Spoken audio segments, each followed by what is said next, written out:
This is me, and I'm standing in a 100 by 100 world. A bunch of my friends are joining me here to turn this place into something special. There's a catch though. 12 hours from now, the server is going to close down forever, so we have to work together to make it happen before time runs out.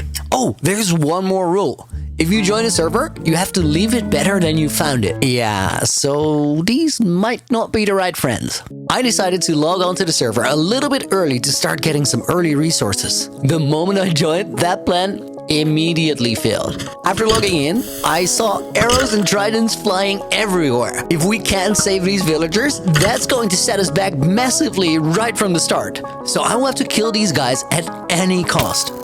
At least the villagers were saved. With Zam, Rakrap, Sneeve and Reddoons also logging in, we were ready to start grinding.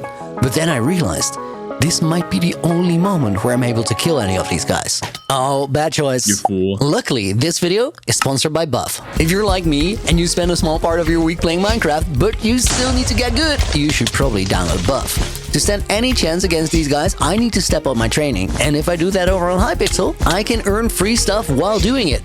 Buff is a free app that will let you collect buff points while playing Duels, Skywars, Bed Wars, and Blitz, or a ton of other popular games. Those points can then be traded in Buff's marketplace to redeem gaming hardware, gift cards, skins, and more. Download Buff, get good, and let the app run in the background safely without using a lot of system resources. Before you know it, you'll have enough points to redeem some awesome goodies. Use the link down below in the description to download Buff today, and you'll get an extra 70 buff points instead of the normal 30.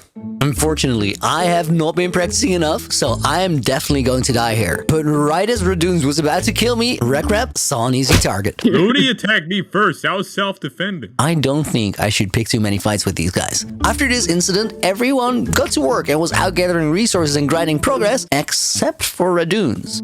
You see, I'm gonna be honest, Looney. There's like borders everywhere. Yeah, no, this is kind of odd. I don't like my freedom being revoked. We seem to have a hard time dealing with the walls around our world. But eventually, everybody was working and we realized that there was an important rule to the server. We had to leave it better than we found it. So we calmed down and got to grinding. Just in time too, as Jaron was about to join the server.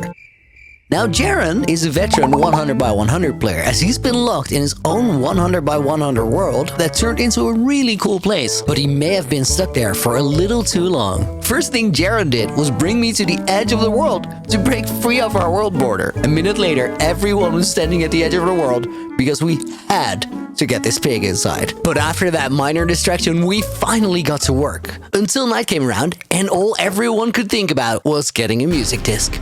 Ah! Run, Wreck. You got like 4 arrows in you. I just want a music disc, man. Luckily, Minecraft nights don't last forever, so when the sun came up, we finally started making some real progress. At this point in time, I decided that I wanted to show off to my friends by building a giant tower before the end of the server. I may have overestimated myself here, because the final product would be, let's say, less than satisfying. As I was laying out the foundation for my oversized tower, another friend logged on. It was none other than the deadliest player from the deadliest Minecraft SMP, ClownPierce. ClownPierce! Oh my god! Oh, Yes, you- okay. I see how it is, Train. I see how it is. You trust me? Yes. Bad call. I decided to join the action. Living up to his name, Clown managed to kill both of us with no armor. He was literally there for a minute. Another chaotic night ensued, but in the morning, I had at least built up a foundation to my tower. I figured that if I at least started and got some building progress done, the server would probably follow around me. The quality of our tools had been holding us back, but I had managed to get a diamond pickaxe, so I decided to get some obsidian underground to make a nether portal, hoping for a crimson or war forest to add some color to my tower build. Our resources were very limited, and up to this point I had only had wood, cobblestone, a little bit of tuff, and some leaves to build with. Our nether was also restricted to 100 by 100 blocks, but luckily there was a crimson forest inside of the border, so I started gathering netherwart blocks and shroom lights for my tower. This whole experience was pretty terrifying since I had lost my 2-year hardcore world less than 2 days before to a piglin. And sure enough,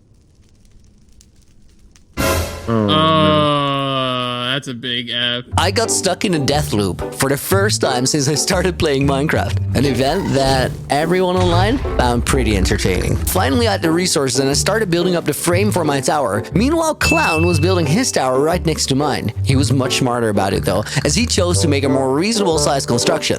Was I about to be outbuilt by the dedicated PvP player ClownPierce? I'm afraid I was. By the time I had started filling in the walls, it must have been 4 a.m. and although I was streaming, I was as good as dead and I decided to get a couple hours of sleep. I worried whether the server was going to end up a failure, but I really had to sleep, so I logged off and hoped for the best. When I woke up in the morning and I logged on, I was greeted by Pluto and the Mixels, and what they showed me blew my mind. But I will show you what everybody did overnight in a minute. I quickly went to polish the third of a tower I had made into something slightly decent, and then I placed the last block on the server, exactly 12 hours after joining it.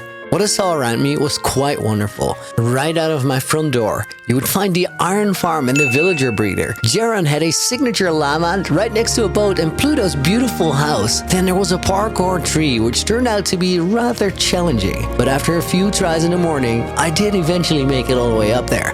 We had Zam's sussy corner over here, and then scattered around the forest there were a bunch of beautiful small builds, all wonderfully tied together. ClownPierce Tower had turned out great. Looking down from the top of my tower to the 100 by 100 world we had built up together over the last 12 hours, I couldn't help but smile. Lock a bunch of amazing idiots together in a Minecraft world, and magic happens. Every single time.